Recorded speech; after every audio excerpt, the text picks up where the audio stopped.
Hey everyone, Ian Plant here, and welcome to a very special episode of Photo Talk. In this episode, I talk with my good friend Joseph Roybal, who is a professional landscape photographer based in Denver, Colorado. This interview was actually conducted in the field during our week-long wilderness paddling adventure in the Missouri River breaks of Montana. Don't be alarmed by the giant wound on my leg. I had a nasty fall at the beginning of the trip and got scraped up really bad. No big deal, really, just one of the hazards of the job. Anyway, Joe's got some great photos and some interesting things to say, so if you want to learn more about his approach to photography, stay tuned. And don't forget to like, subscribe, and ring that bell so you always know when we drop our next helpful video.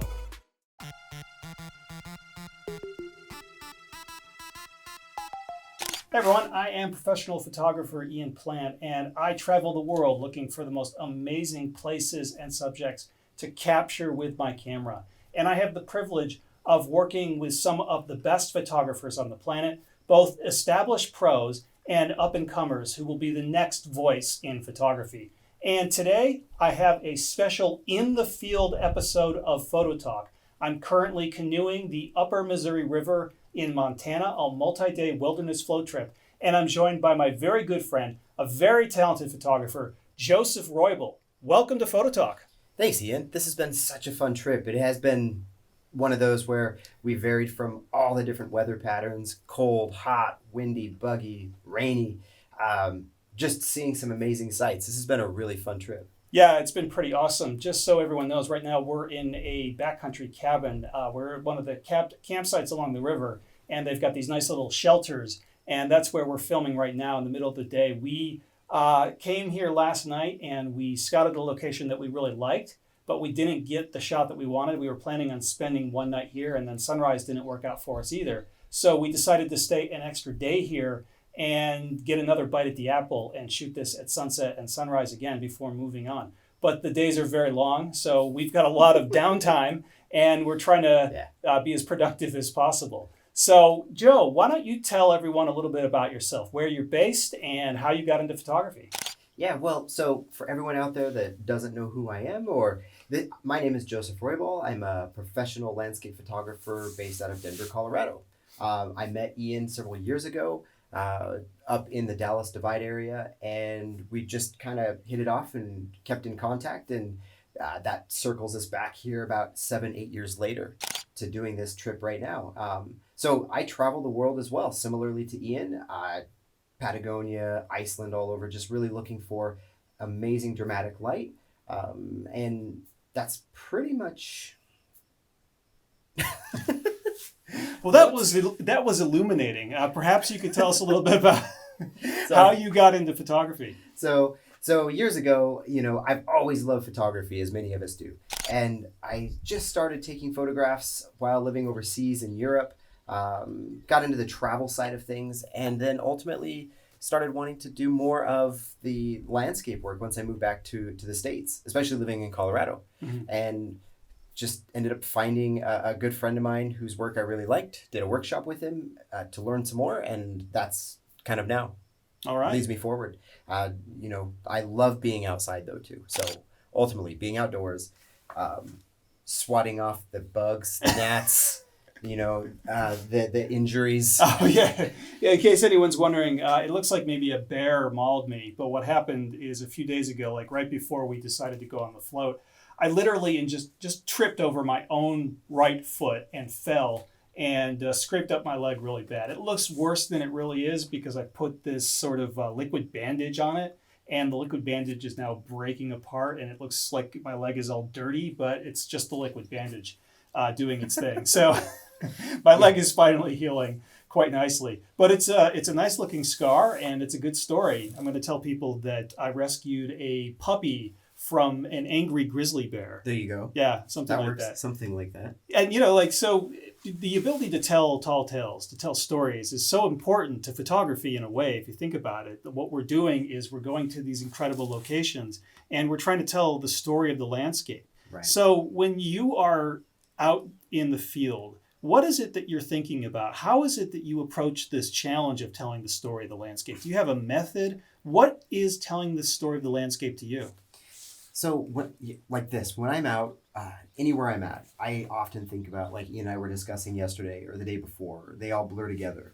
Uh, Thinking of how to share with the viewer the scene if I could take one photograph, one image that would convey the sense of the space, the environment, the feel. How can I do that if I have one photo? And so, thinking of this landscape here, it's the rivers, it's the rock formations, it's the grasses, the prairie, everything, the buttes. And so, really looking for that. And then also really looking, how can I bring in the light? And, that's ultimately what I think happens a lot in landscape photography, or that's needed is light, dramatic light, appropriate directions of light. So really just looking for the light and then the way to convey the scene in, like I said, if I had one image, how to do that. Well, so far we haven't had much luck on this trip. We've gotten a few good shots. So it may very well be that a week on the river will yield one image and just one image. Exactly. Yeah, in my view, that's a productive trip. I mean, like every trip I go on, of course, I want to make as many great photos as I can. But if I can walk away with just one image that really rises above the rest and tells the story of the place, then I usually feel pretty happy. There are some trips that I've had where I haven't been able to even make that one image. So I'm curious, like, have you had any really bad, unproductive trips?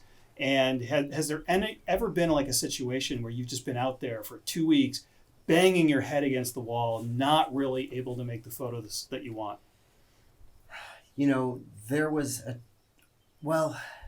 trying to think exactly if there was a specific trip, but I feel that even when I get into those environments where the scenes might just not come together, I feel like those instances I work harder than I normally would to try to find something that will come out of it. There was a trip, though, that I took last summer, a deep backcountry hike trip, and had light the first night, and that was it. It was supposed to be a 7-day, 6-night. A friend of mine and I went in for that amount of time.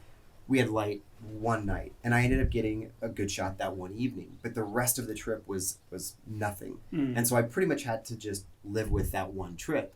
But what I learned from that evening and kind of sitting here with Ian and as we're rowing and just so tired is how much you have to make every effort count whenever you have any light, no matter how tired you are, no matter how just exhausted or hungry. And it's just like, you have to do it because you just never know when that next opportunity might come up.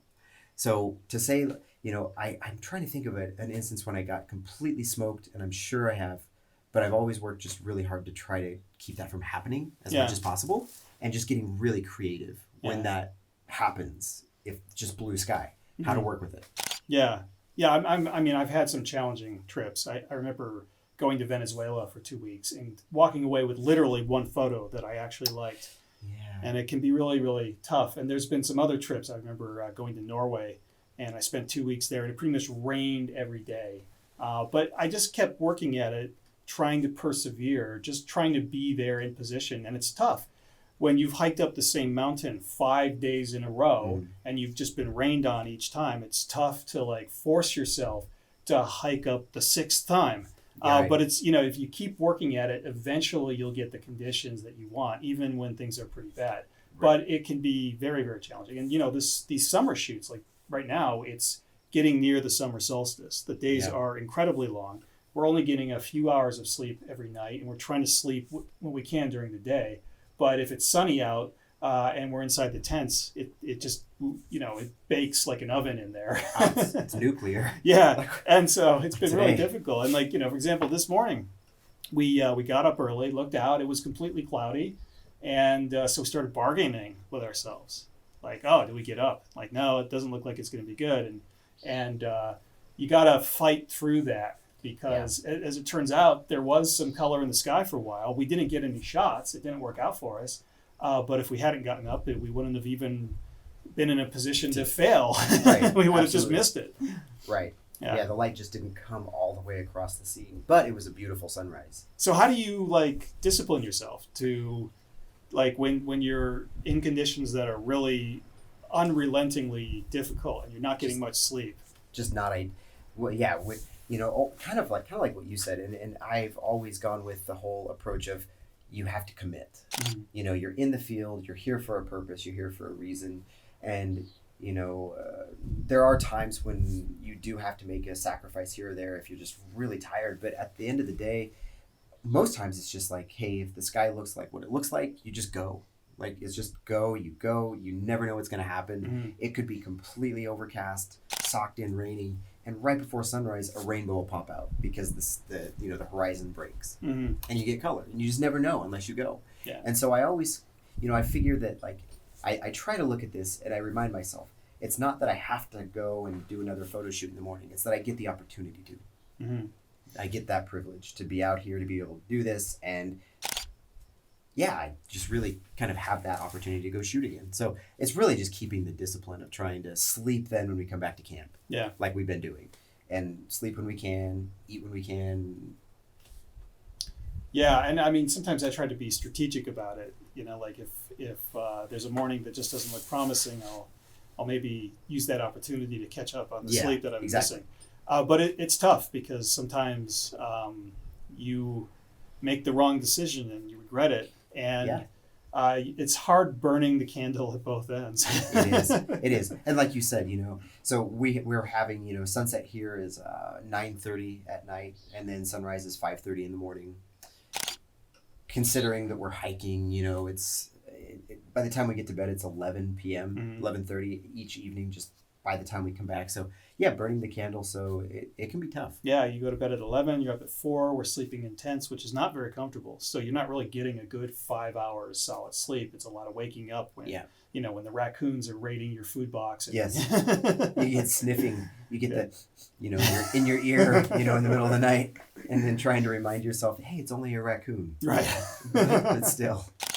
Yeah, no, these wilderness trips really can take a lot out of you. They can. Yeah. Absolutely. So, we've been talking about how we're waiting for the light. And let's talk about how important good light and good color is for landscape photography. Like, how much of it is it part of your process? I mean, are you really just like a one of those people who is just waiting for that amazing light all the times? Or do you like working in other kinds of light? And what's your strategy for making those shots work and be powerful and compelling? So you're right. So, ultimately, I'm looking at those, sunrise, sunsets, as we love in landscape work because of the color and how it just really brings about the contrast, the depth, everything in the scene. And as I was mentioning to Ian the other day, I was saying, there's also that concept and thought that there's no such thing as bad light. It's just how you work with it. And so with these conditions, I'm always looking at the opportunity, like in the middle of the day, what could I do then if I have the energy to, or if it's really overcast, how could I work with that? And so I am looking for that really optimal, coloring, but I'm also looking for the opportunity to bring about, a different storyline with the environment, with the scene, if I'm given the opportunity. And so always looking for these creative angles and not always just boxing myself into those, 30 minutes on either end of the rise of the set. Yeah, right. We can often kind of get focused, get tunnel vision, right. That magic hour light. Right. But there are some opportunities other times of the day to create effective shots. Absolutely. And those shots, I find those morning and evening colorful shots are the photographs that we love for our portfolios. Mm-hmm. I find that, out here right now where we are, people would probably purchase or like to buy a blue sky sunny day photograph. Mm-hmm. And so I keep that in mind too, that there's always different like markets or different perspectives that people enjoy, not just, just me personally. Mm-hmm. So I think of that as, being on the business side of things. Yeah. How can I, keep this viable? Mm-hmm. So you said earlier that you like traveling the world. Where are some of the favorite locations that you've been? Morocco has been one of my absolute favorite locations. Yeah, Morocco's pretty cool. Were you there to do primarily landscape, like in the desert, or were you doing some of the street and the travel photography as well? The street. I did a little bit of desert work. This was back in the day when I was really just kind of getting going and but just having so much fun with it. And I found, though, that at that point in time, I didn't know a whole lot of what I was doing on the landscape side. and I really was just trying to mimic the whole travel Nat Geo kind of style of photography. So being in the souks and the Medinas and like photographing people and spices and then buying lamb and just eating it with your hands, off Street of meat. Street meat. Yeah, eating it, just dipping it in the coriander and salt. So those memories for me are some of those, and just Morocco, I would say, is probably my most colorful trip in terms of just an adventure and getting with people. So you enjoyed Morocco. Where else have you been that you really enjoyed around the world? I also really enjoyed Peru, and I just loved the culture. I loved the people. I loved the mountains, and I also just absolutely loved the food. Oftentimes, I'll tell people I travel for the food. So I just love immersing myself in all of that. But really, I just really love Peru just for all of the different I wanted to say the mixing of everything of, like I just said, is really colorful. Were you up in the Andes, the high mountains? I was, yeah. We were in a little mountain town outside of Lima, a few hours. Trying to recall the name of the town, but it was situated at about 12,000-ish feet, just the little town. So it was really high up. Yeah. Really high up. I spent 4 or 5 days backpacking in the Andes in Peru several years back, and I just got absolutely clobbered by altitude sickness. I mean, it was really uncomfortable. I couldn't sleep at all. I couldn't eat. I had no appetite. And this went on for days and days. And even after we got done with a hike, I spent 2 nights in this high altitude city in the mountains. And I still didn't recover then. Like, I hadn't descended low enough because the city was probably about 12,000 feet. Right. It wasn't until I got on the airplane and they pressurized the cabin to about 8,000 feet above sea level that I finally felt better, and I fell asleep. I pretty much slept the whole plane ride back to make up for the exhaustion. I must have lost like 15 pounds on that trip. Yeah, it was miserable. But you're from Colorado, so you probably handled the elevation much better than I did. Maybe a little, being high, being from Denver, 5,280 feet helps. And then going up to our little towns, mountain towns quite a bit, those help. We're always at elevation. But I still find that anywhere like 10,000 feet, I don't get a good night's rest. And that adds up cumulatively over a period of days. And you end up just not feeling that great, So I didn't feel super great at times, for sure. Yeah, I think a lot of people don't understand how difficult landscape photography can be. How, a lot of people think when they find out that we're professional photographers, they're like, oh, that's great. Your life must be so much fun. And it is. I mean, I love doing it.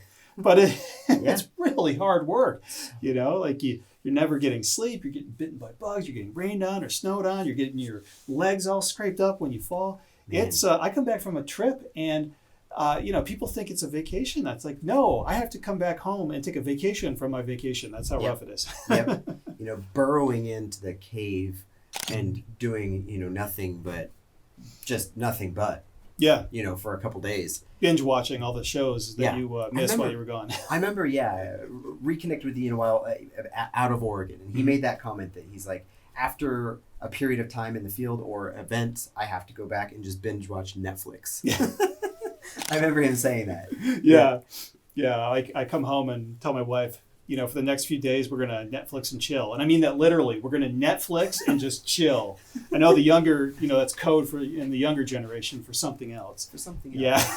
Yeah. But absolutely, after these trips, like this trip here, getting that deep hunger for, a burger and a beer. Oh. Yes. We've been out now for, this is, we've done 3 nights. So last night was hump night. So we're over the hump. And so we've got 2 more nights here. So 6 days on the river.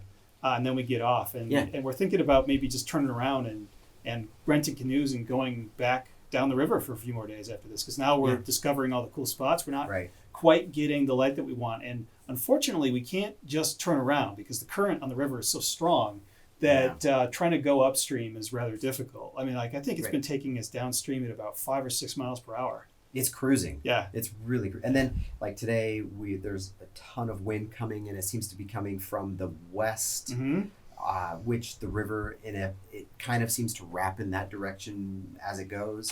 So we've been having this fast flowing river coupled with 20-mile-an-hour winds, Yeah. if you will, 15-mile-an-hour winds at our back. And so we've just been ripping down this river. Don't even have to paddle. We just steer. Yeah. So it's kind of a one-way trip. So, It is. So if we want to hit some of these spots again, we're going to have to do it again. yeah, it's almost pretty like crazy. a scouting run. Yeah. So where else other than Morocco and Peru, some other places that you've been that you really enjoy? Well, I held off going to Iceland for several years just because I was like, everyone keeps talking about Iceland. Yeah. Keeps talking about it. And I was just like, I'm going to, stay away from that hotspot just for whatever reason. I just thought I want to just do other things. And then I went a few years back. A client wanted to go, and it was just a private workshop she asked if I would put together for her. And I began doing research, went about 10 days earlier than her just to do my own thing, to get an idea and feel for the country. And I fell in love with it. And so at this point now, it's become one of those, I don't want to say home away from home locations, but I've gotten, really settled in. I know where I like to go. I know where I like to sleep. I know where I like to eat. So I would say now for landscapes, and the fact that you're able to make a really amazing shot, if it's cloudy, rainy, snowy, sunny, whatever kind of environment. I just love that availability. That it's kind of like not to say you don't have to work for it. Yeah. But when you're thinking about just a fun trip that you can also come away with several great images. That's a cool spot. That's a cool spot. Yeah. You know. Yeah, I mean, it definitely sees a lot of tourism traffic from photographers now. It does. But it does. I've always loved going there and just getting off the beaten path and kind of going to the spots that aren't always crowded with people. Everyone's going to be at the ice beach where you got the icebergs floating in the glacial lagoon. Right. And so on recent trips to Iceland, I've just kind of tried to avoid that place like the plague and get into some other areas that are a little bit harder to get to and less visited, and just an amazing diversity there. It really is. Yeah. There's always, and I really feel like even a country like that, just to say, for purpose of dialogue here, that even if a country feels, and that's what I gleaned from my experience there, was if you're looking for something new, just because something feels over photographed doesn't necessarily ring true. Like if you're really looking and working for it, you can find new icons. You can find new photographs. Well, how important is that to you? I mean, for me, it's kind of a core part of my shooting philosophy, because there are so many people doing landscape photography and they're just doing the same spots over and over again. Right. And I really enjoy finding places that other photographers really aren't going and exploring. It's very challenging. You can't just go looking for the tripod holes. You got to go out there and find your own shots. Yeah. And that's why we're here right now in the upper Missouri River breaks, is because it's a landscape that attracted my attention, but I know it's not really being hit by a lot of serious photographers. So this is kind of terra incognita for us. Right. But what about you? I mean, are you really making a conscious effort to avoid these iconic locations, or do you just not really worry about that too much? What's your approach? This philosophy for me is probably like at the fundamentals of what I think of in my own work. And I think that's also why you and I, we have so much cohesion in that area, and that's why we're here together in this area, is that as I've explained to you, I think icons are incredibly important to help get a better understanding of compositional elements within a photograph when you're, not to say starting off, but it's a great learning point and jumping off point. And like you mentioned, going out and finding the tripod holes, that's something that this doesn't allow or provide. And so we're out here trying to find our own. So for me, getting off the beaten path is something that I lecture and talk about, or I like to talk about when I give presentations in camera clubs, wherever I go, or whomever might enjoy that topic, is because for me to say getting off the beaten path, finding your own icons, finding your own photographs, finding your own scenes is true photography. And so it's harder. It's a lot harder. It's filled with a ton of uncertainty. Don't know if you're going to find anything. But it's the challenge and the adventure and all of that for me brings it all together. Yeah. So I find that, just like yourself, I feel that you're always, and that's what I've always admired and respected about you, is that you go and you look for these locations that aren't just being photographed a zillion times. We all have those and we still photograph them, but we're really looking for something different and new and engaging. Well, I think that's a perfect place to wrap this up. The importance of going out and finding your own icons, finding your own personal creative vision, and not trying to just copy the work you've seen others do. I think that is a very good bit of advice, wise words, and I think that is a perfect place to end this conversation. Joseph, this has been a lot of fun. This trip has been a lot of fun. We've still got a few more days together, and I would say that I'll have to have you back on Photo Talk. But I've got a feeling that we'll be traveling again together and doing this again. So you'll definitely be a part of it. Thank you very much for joining us. Absolutely. Thank you so much for bringing me on and having this trip to put together. This has been so much fun, floating down the river, fighting off the bugs, eating Pop-Tarts at breakfast. Oh, yes. It's been awesome. Yes, we were smart. That was a good decision. It was your idea to bring the Pop-Tarts, and it was the best thing that we've done on this whole trip. Every day. Look for coffee and Pop-Tarts. Yeah. All right. We'll see you again. Bye. Hey guys, thanks for watching. Here are a few more great videos that I think you'll enjoy and learn a lot from. Don't forget to like, subscribe, and get notified by ringing that bell so that you always know when we drop our next helpful video.